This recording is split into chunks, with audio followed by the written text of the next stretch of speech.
Meskipun tensi tinggi masih terjadi di kawasan Timur Tengah, namun sejumlah negara mulai kembali menjalani aktivitas seperti biasa, meskipun tetap harus terus waspada dan juga melihat situasi yang berkembang. Lalu bagaimana situasi saat ini di Uni Emirat Arab? Kami terhubung dengan salah satu warga negara Indonesia yang berada di Abu Dhabi, Uni Emirat Arab, ada Ayu Hadi. Selamat pagi, Mbak Ayu Hadi. Anda saat ini Selamat pagi. kondisinya seperti apa? Bagaimana situasi terkini di tempat Anda saat ini? Selamat pagi Pak. Jadi ini kalau bisa kita hitung udah memasuki hari keempat ya, karena memang awalnya kan serangannya itu di hari Sabtu. Waktu itu kan ya seperti biasa sih, terus tiba-tiba dengar suara dar-dar-dor itu kenceng banget, tapi kita masih nggak paham tuh waktu itu apa yang terjadi segala macam. Tapi kan namanya berita, terus cepat sekali bermunculan bahwa ternyata memang ada serangan misil dari Iran. Cuma dari pemerintah sendiri, pemerintah UAE memberikan informasi bahwa mereka berusaha menangani serangan tersebut dengan melakukan interception seperti itu. Kemudian dari KBRI sendiri, KBRI Abu Dhabi juga melakukan town hall meeting hari Sabtu malam itu. Jadi warga diberikan sosialisasi mengenai langkah kontingensi yang harus diambil ketika konflik makin memanas. Salah satunya adalah mempersiapkan runback.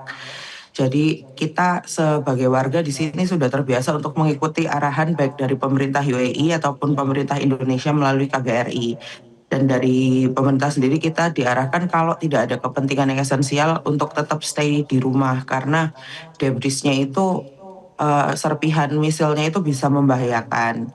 Nah dari rumah saya sendiri itu juga bisa kelihatan di langit ya seperti itu ada asap, terus ada gumpalan-gumpalan apa namanya kayak asap gitu Pak, gitu sih. Terus habis itu hari Minggu itu saya kan punya anak juga tuh. Jadi dari hari Minggu dari Departemen Pendidikan juga langsung diinformasikan bahwa sekolah switch ke distance learning sampai hari Rabu.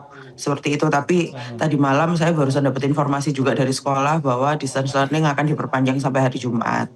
Tapi kalau untuk kehidupan sehari-hari sebenarnya masih kayak normal aja sih. Bahkan di komunitas Indonesia sendiri kita kan juga ngobrol itu udah kayak ya udahlah udah biasa denger dar-der-dor gitu. Kita percaya bahwa pemerintah UAE melakukan yang terbaik, jadi ya sudah kita menjalani hidup sebagaimana biasanya. Belanja juga belanja biasa, dari pemerintah juga memberikan himbauan untuk nggak nyetok belanjaan terlalu banyak, belanja secukupnya karena memang secara nasional makanan tuh masih cukup sampai 6 bulan ke depan seperti itu sih. Jadi pemerintah pun berusaha menenangkan warga. Jadi kita sendiri juga akhirnya tenang gitu sih Pak. Walaupun adalah deg-degannya juga kalau keluar rumah gitu sih. Mhm. Ya, Mbak Ayu, kalau kami mendapatkan informasi kemarin pemerintah dari Uni Emirat Arab sempat memberikan briefing ya terkait dengan kondisi terkini di sana. Nah, apa yang disampaikan dalam maklumat yang dikeluarkan oleh pemerintah Uni Emirat Arab pada saat itu? Ya itu lumayan lama sih media briefingnya, tapi memang bisa diakses sama masyarakat. Jadi yang bisa saya highlight sih intinya pemerintah menjamin bahwa mereka melakukan yang terbaik untuk mengatasi semua serangan ini. Dan yang kedua, stok makanan segala macam itu aman. Terus habis itu yang ketiga, pemerintah menjamin bahwa mereka tidak akan terlibat dalam perang karena akan memicu eskalasi yang lebih lanjut. Jadi di situ kita ngerasa safe ya Pak di sini sebenarnya.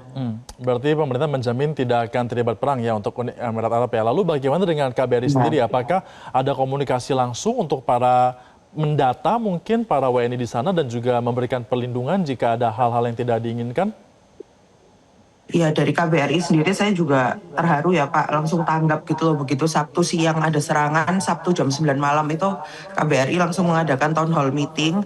Jadi kayak beberapa masyarakat, pemuka masyarakat dikumpulkan. Kita waktu itu melakukannya secara Zoom. Jadi ya di situ kita langsung dibentuk kayak koordinator wilayah. Jadi amit-amit kalau ada apa-apa tuh kita langsung tahu menunjuknya ke siapa, ke siapa, ke siapa. Bahkan kita dikasihin rencana kontingensi termasuk kalau misalnya internet sampai putus, telepon sampai putus, langkah-langkah apa yang harus dilakukan, dokumen apa yang harus dibawa. Jadi saya bisa bilang sebagian besar masyarakat Indonesia di sini itu sudah pada punya runback, just in case sesuatu hal yang darurat terjadi, kita udah tahu harus bagaimana dan membawa apa gitu Pak. Mbak Ayu Hadi, untuk kondisi saat ini Anda sebagai WNI di sana, mungkin juga dengan komunitas lainnya di sana, merasa khawatir tidak sehingga ingin kembali ke Indonesia mungkin atau mungkin minta pertolongan dari pemerintah kita untuk memulangkan warga negara Indonesia di sana? Kalau khawatir sih pasti khawatir ya Pak, karena kan memang apalagi jam segini ini biasanya jam 3 habis ini kan sekarang jam 2.45 AM di Abu Dhabi. Pengalaman beberapa hari sebelumnya biasanya ledakan-ledakannya itu terdengarnya antara jam 3. Itu benar-benar ledakan gede gitu. Jadi kalau ditanya khawatir ya pasti khawatir. Kalau pengen kembali ke Indonesia kita juga realistis karena ya penerbangannya aja ditutup gitu kan Pak. Jadi ya sudah kita nurut pemerintah UAE, kita percaya karena waktu itu udah pernah ada krisis COVID, waktu itu juga pernah ada konflik dengan Qatar, alhamdulillah juga tertangani dengan baik. Jadi kali ini pun kita percaya sama pemerintah UAE dan dengan arahan KBRI kita yakin bahwa pemerintah sudah melakukan langkah-langkah yang diperlukan untuk mengamankan warganya gitu Pak. Baik, kita harapkan agar semua warga negara Indonesia di sana tetap selamat dan juga aman, terus berhati-hati dan juga waspada. Terima kasih Mbak Ayu Hadi sudah Amin. bergabung bersama kami dalam Terima kasih. Breaking News Metro TV. Jelajahi cara baru mendapatkan informasi. Download Metro TV Extend sekarang.